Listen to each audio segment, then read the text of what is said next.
வணக்கங்க. இப்போ நம்ம இருக்கிற இடம் எங்கேனாங்க, சரவணம்பட்டி டு கணபதி போகிற ரூட்டில் ரோட்டு மேலே லெஃப்ட் சைடில் ஒரு பில்டிங்குங்க. இது பண்ணுறது யாருன்னா, கேஇசி கன்ஸ்ட்ரக்ஷன் சொல்லி ஒரு கன்ஸ்ட்ரக்ஷன் டீம் பண்ணுறாங்க. இதில் இந்த பாருங்கள், பலகை அடைச்சிருக்காங்க பாருங்கள். மேலே 3வது ஃப்ளோர் போட்டுருக்கோங்க. ஃபஸ்ட் ஃப்ளோர் போடும்போதுமே ஒரு வீடியோ போட்டிருக்கேங்க நான். அந்த பாருங்கள், main road Ganapathy to Saravanampatti main road தெரியுது பாருங்கள். இந்த ஸ்லாப் தாங்க. இது மொத்தம் ஒரு 30 to 40 எம்க்கு போகிறோம்னு சொன்னாங்க. எவ்வளோ வருதுன்னு பார்ப்போம். 37 எம்க்கு சொல்லியிருக்காங்க.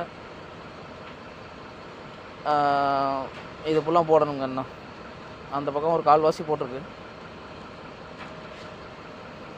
இந்த அங்கிட்டு காலம் பாக்ஸுக்கு பீமுக்கு அள்ளி போட்டுக்கிருக்காப்புல. அந்த பாருங்கள், அந்த பக்கம் ரைட் சைடில் கொஞ்சம் போட்டிருக்கான். இன்னும் இது ஃபுல்லாக போடணும். அந்த எய்த்தாப்பில் தெரியுது பாருங்கள், அந்த பில்டிங் நம்ம தான் போட்டோம். இந்த பில்டிங்கும் நம்ம தான் போட்டோம். வெங்கடேஷ் ஆரம்சி, ஸ்ரீ வெங்கடேஷ் ஆரம்சி, அதில் இருந்தால் காங்கிரீட் போட்டோம் 2 பில்டிங்க்குமே. இப்போ இந்த பில்டிங்க்கும் நம்ம தான் போட்டுக்கிட்டுருக்கோம். மெயின் ரோடு தெரியுது பாருங்கள், சுற்றி மெயின் ரோடு.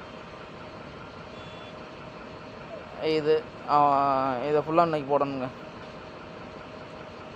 போட்டால் வேலை முடிஞ்சிச்சு. இவங்க பாருங்கள், வைப்ரேட்டர் யூஸ் பண்ணாமல் வெறும் கம்பி வச்சு அடிச்சுக்கிட்டு இருக்காங்க. கம்பி வச்சு குத்துனா கேப் விழுந்துருங்க, வாட்டர் லீக்கேஜ் ஆக ஆரம்பிச்சிடும். அதுதான் ஒரு சின்ன சிக்கல்.